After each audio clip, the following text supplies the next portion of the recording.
Welcome to the program.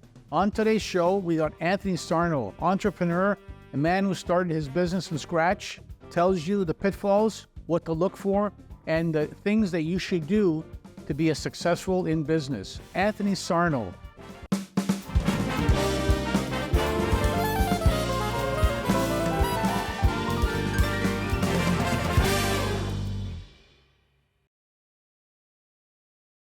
Anthony Sarno, welcome to the program. Thanks for having me, Vince.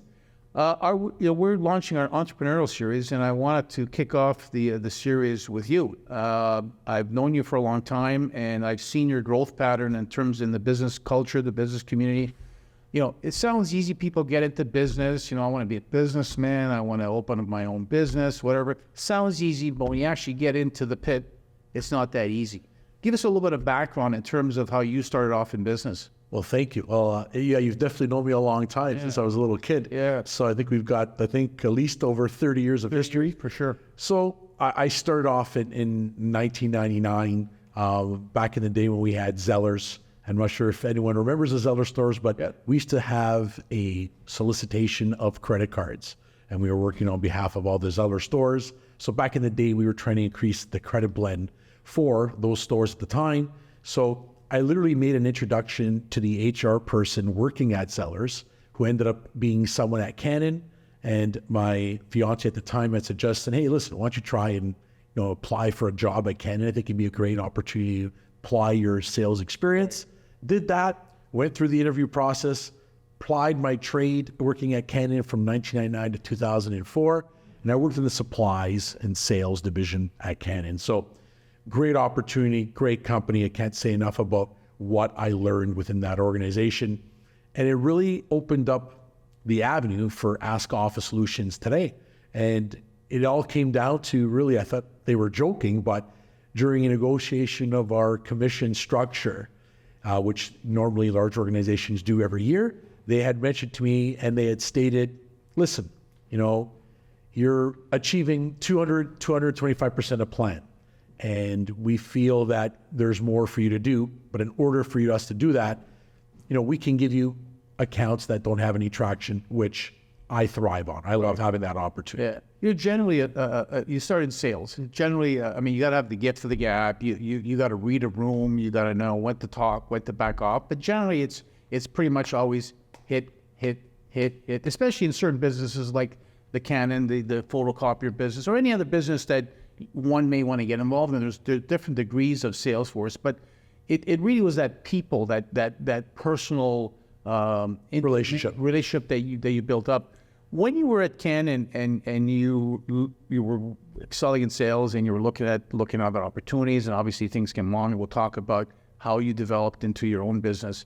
Did you always think at the time that your own business was something you had a goal for, and that was your ultimate goal, to be your own boss?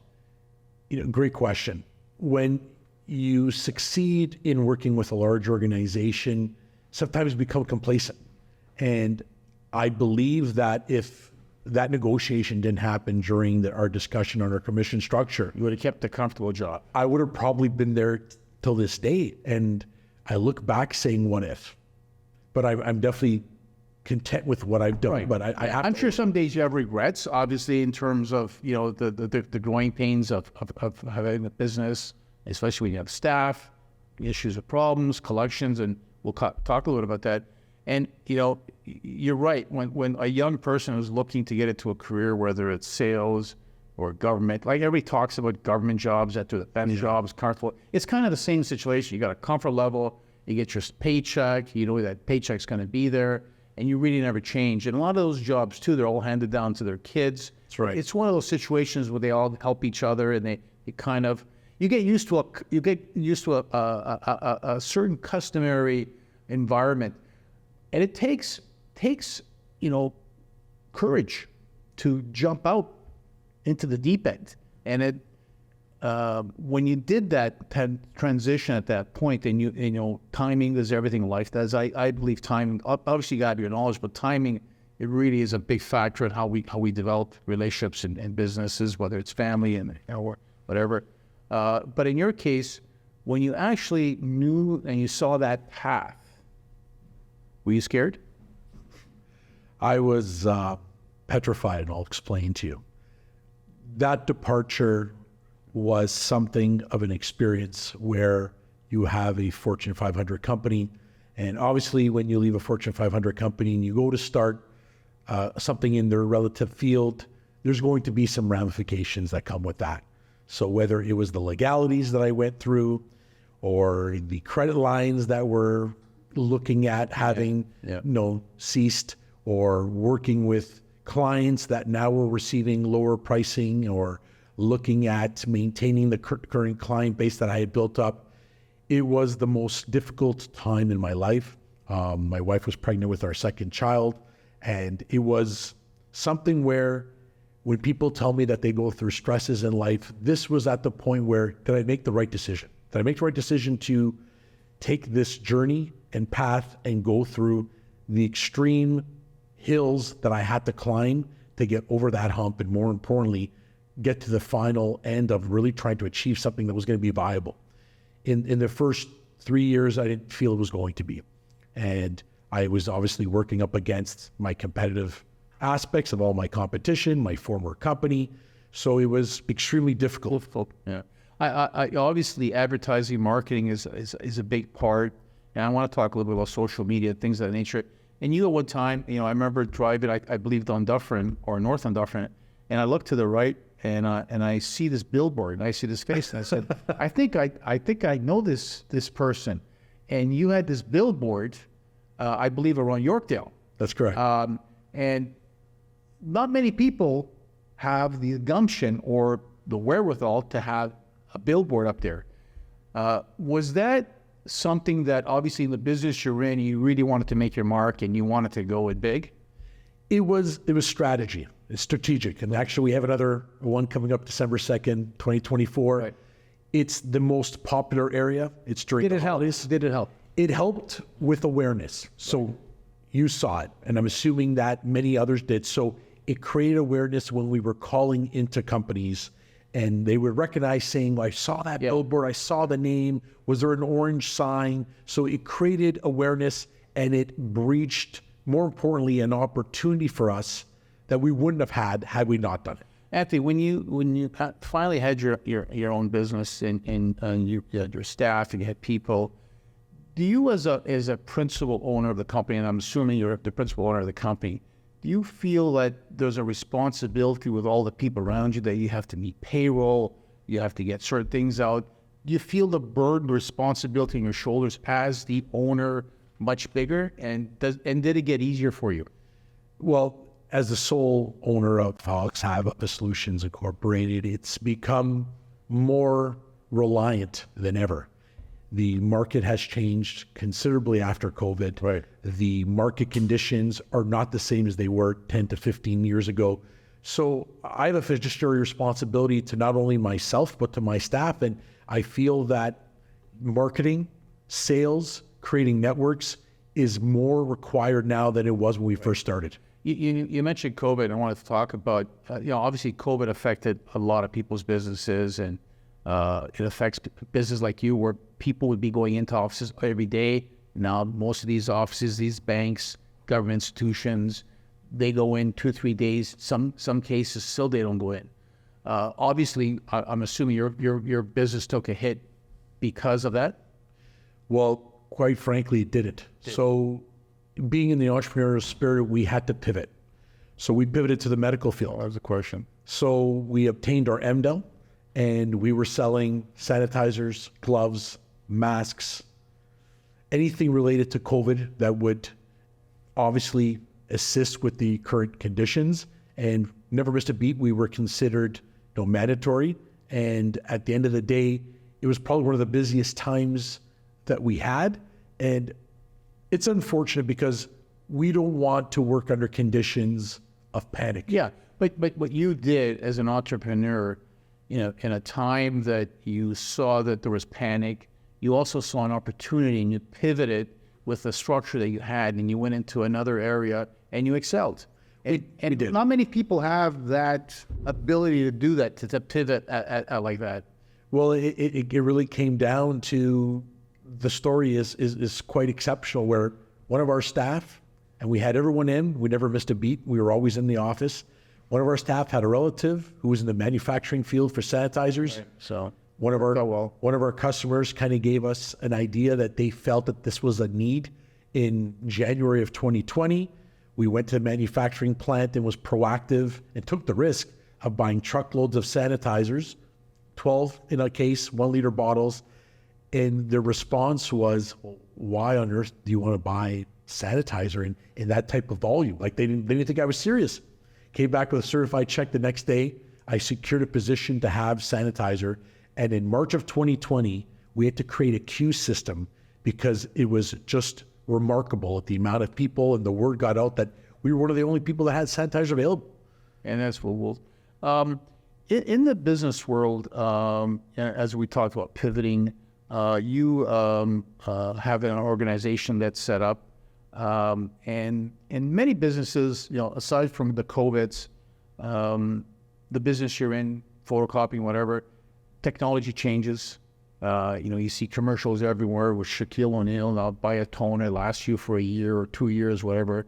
And within your business structure, you had mentioned the area of the sanitizers, but I'm assuming within your area, you should always be, or any business, be open to making adjustments and looking at new ways to generate revenue streams. Is that something that your company keeps looking at? Well, ironically enough, it's funny that you say that. So we're looking now into the IT space. Right. So we've had some extensive meetings just recently where we're now looking into that vertical of either acquiring a company or merging with an organization where we can become now a one-stop shop. I believe if you look at some of the big supermarket chains, they've originated of having the verticals of every single area, and I feel that's something we need to do as an organization. Like you go into a Loblaws, you've got a medical office there, you get your driver's license, now it's a one-stop shop. And I think convenience in this era is key. Who would have thought that ordering online for groceries or food for that matter and having it delivered to you would have been something we would have considered 20 years ago. It would have been, we need to feel, we need to touch, we need to see. Now this is completely where convenience. Price does not really play that much of a factor. It's the convenience factor. It's also because it's very difficult to get around in the city. In the old days, you'd be able to go to 2-3 stores. Now you're lucky if you get to one store and back home within a couple hours or if not longer. Social media, and obviously you had the billboards and there's certain things, how you advertise, whatever. Folks who are watching the program that are thinking of getting into business, before I get you to give us some advice to our listeners, where is social media and coming out of the U.S. elections, they're talking about regular media is dead. I mean, the Joe Rogans, the podcasts, is where everybody gets their either their news, their updates. Like TikTok is unbelievable. People have gone overnight, millions of views, whether it's selling a widget or whatever. The social media area, big for future business people. 100%. I think that it's going to be implemented with AI. And if you look back 10, 15 years ago, who would have thought you would want to share your personal information to the world? Right. Where now everyone thrives on this. Everyone wants to take selfies. Everybody wants to know where you are or wants to know who you've been seen. I think that exposure, whether it's social media or any type of marketing, is key. Recognized in the marketplace and how it's going to be structured is going to be big, and social media incorporated with AI is going to be the wave of the future. And I'm very excited about that because it's something that I wasn't really accustomed to. It was something that I was fairly new to. So we've got a great team that markets that, whether it's through Instagram or TikTok or LinkedIn. And I feel there has to be innovative platforms that moving forward that's going to take another leap. And I think we can definitely take advantage of that. If you had to give some advice to someone who's thinking of getting a business, opening up a business, not even some advice, you can give us some advice, but what are some of the key things someone should do, some simple steps of walking before they run? What advice would you give someone? Finding the right business that's going to thrive. Finding something that is going to be a necessity, whether it's in the health market, whether it's in AI. Finding a vertical that is going to be needed and, more importantly, marketed. So if they want to get into something that is not of a necessity or maybe of an old school type of practice, it's going to take a lot of perseverance. It's going to take a lot of marketing. It's going to take a lot of finances, but looking at something innovative in terms of what's going to be catchy, what's going to be something that people want, what's going to be something that people need. Right. And Anthony, someone gave me a good piece of advice a long time ago, and that was good paper makes good friends. And papering, whatever you decide to do, incorporate, get involved with someone, you should always put together the right contractual situations, talk to a lawyer, tie it down properly. Because as we know, most people pat you on the back, say, yeah, go and do this for me, whatever. And then there's no paper, and then you go back, you make them a lot of money, and then they don't work it. Do you feel, and I call it the foundation. A foundation is so important to have. Do you agree with that? 100%. Especially in today's marketplace, it's so vital to have contractual agreements. The handshake, unfortunately, growing up in my era was something that had some value. Was value. And growing up, as I did, honor system is key. And I still apply those practices today. I still apply good faith practices today. But if you do not have a contractual backup, I believe that many organizations, many that you have strong relationships with, will tend to forget what's been agreed upon. So having the proper paperwork contractually, a decent accountant or someone that help you with the books, because you don't want to get also too far behind with the HSTs and all that stuff, because the government will eventually catch up to you. Everybody says, no, I got ways around it.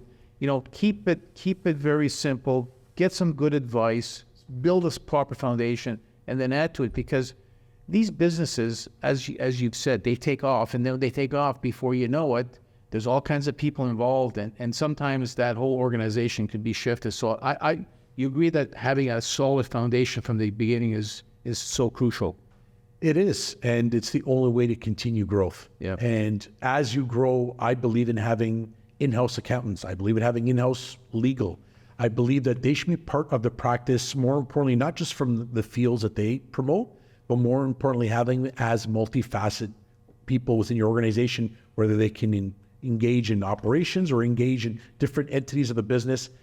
It is so vital to have a structure of, we structure it around many accountants, and their diligence, they're detail-oriented, and I feel that makes for good practices, whether they can look at legal documents or not, but they can help diagnose and work with the legal team in some of the practices that help achieve the success. I agree. Most young businesses can't afford to have an in-house lawyer or accountant, but there are so many lawyers out there and accountants that really need work, and sometimes it is cheaper if you get to a level where you have a bit of a good cash flow, is to hire a young lawyer, hire a young accountant, have them in-house. Because as you know, getting back to you on certain situations, sometimes you need a decision made within an hour or a day, and most of the time they never get back to you. So that is a good area that I agree with you. I think it's something that is, as someone is building up a business, keep them in-house.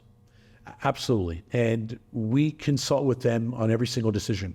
So it's mainly, I like to have multi-personalities that are going to give me their opinion. Right. Ultimately, I'll make the final say, but I do value the importance of their decisions, and I take that into consideration. And majority of the time, you do need that. You can't just solely focus on having the decision made for yourself. You want to look at different perspectives. And I think that from an accounting perspective, from a legal perspective, from operations perspective, you get different entities, and it's definitely helped in some of the areas that we've worked with. Anthony, in your line of business, you talked about how you started and how you are in a position where you have to look at all different areas, and now you're entertaining IT, whatever. Run us through a day in the life of Anthony. Tell us a little bit about what a day in title is for you, and what your company, in terms of what the pitfalls are, what you do, what you don't do. Give us a little bit of an insight in terms of the day in the life of Anthony. It's very complex. So at Solutions, we're a one-stop shop for toner, paper, copiers, stationery. So we have this all across Canada. We're now supporting in the United States. So we're a Kia Sierra dealer. And more importantly, we're one of the largest distributors of copy paper in Canada. So we facilitate all these types of solutions for many B2B organizations across Canada. In the US, we're facilitating more copier-based with service solutions, which includes toner, parts, and labor. So if anyone is looking for these types of solutions for their business, and more importantly wants a needs analysis, that's something we would definitely specialize in. What's interesting, Anthony, I was reading an article, is that with all the technology and all the hacking, whatever, people are going back to paper filing. It's starting to become more of a trend where people actually want physical papers. I know it's not going to grow fast, but there is a general trend to go back. Death and taxes, paper's still going to be around. Well, those are the three guarantees I could take: death, taxes, and paper. At least for our business, we hope so. That's a nice motto. I just gave it to you. Yeah, it's paper is becoming more required from what we're seeing. The stats are showing that there is more volume that's occurring. We're receiving more recommendations. People are going back to hard copies. There's going to be some technologies that are going to advance, and more people are going to be using PDFs that are going to reduce that. But in specific areas or specific verticals, medical, education, they're still going to be highly paper-based. What the business you're in, like toners, when a toner runs out and a machine goes down, everybody goes nuts in the company. So I'm assuming that part of the business, the toner, the photocopier, as technology gets better and AI, whatever, it improves. But machines still break down and still needs servicing. It still needs the paper, still needs the toner. As far as I know, unless there's something different, those are still the main components of your business. It is. And what makes that different, or what we at ASCA have done that's different, is we have a proactive software that provides alerts when the toner is running low, when the machine requires service. So these types of innovative technologies allow us to have advancements of being proactive, having a proactive solution, ensuring that we can get our technicians out there, and more importantly, it's alerted to us, it's alerted to the customer, so it really does provide advancements in our services. And in your business, do you see it going consistent? Have you seen a trend going down, as I said, with all these changes? Or even though there's always going to be a need for paper and toner and that kind of machines, and with the changes in where business are going, with some folks going back to paper, where's the trajectory in your business? Where do you see the trajectory in your business going over the next 10 years? Great question. I wish we all had a crystal ball. I like to pick the 7 numbers, and I can kind of tell you that as well. From what the manufacturers have indicated and what we see, is that specific verticals will continue to increase with print. They'll still require photocopiers. They'll still require that innovative program where we include our services of managed print with toner, parts, and labor included. The down frame or the downtime that we're seeing is that in specific areas, they're not printing as much, that they are declining, they are reducing their operating expenses. So they're looking at reducing their fleet of copiers. But in specific areas, it's kind of caught in between. So I'd say it's going to be flatlined probably for the next couple of years. And then with AI, I think you'll probably see some more advancements where once we can obtain everyone back in the offices, which I believe will become the norm again. We're starting to see that many different firms are incorporating having everyone come back to the offices. You'll start to see some growth in the next 5 to 10 years. And, here's a surprise. I do see the trajectory going up, and I do know the winning numbers to the audit. I'm signing my ticket off with you. There you go. Well, I think it was good to have you on the program. It was great advice. We'll stay in touch. Maybe we'll get you back in one of the future telecasts in terms of talking about where the company is progressing and how you've developed. As you said, you're going to get into the IT and make it a one-stop shop, and hopefully you keep us posted on how that goes. Oh, I welcome that, Vince. Thank you very much. It's a great show. I'm quite honored to be on it. I know it's something that you've been doing for a while, so thank you very much for having me. Yeah, great to be with us, and all the best and all the success. Thank you very much. Thanks for being with us, and we'll see you next week on Insights.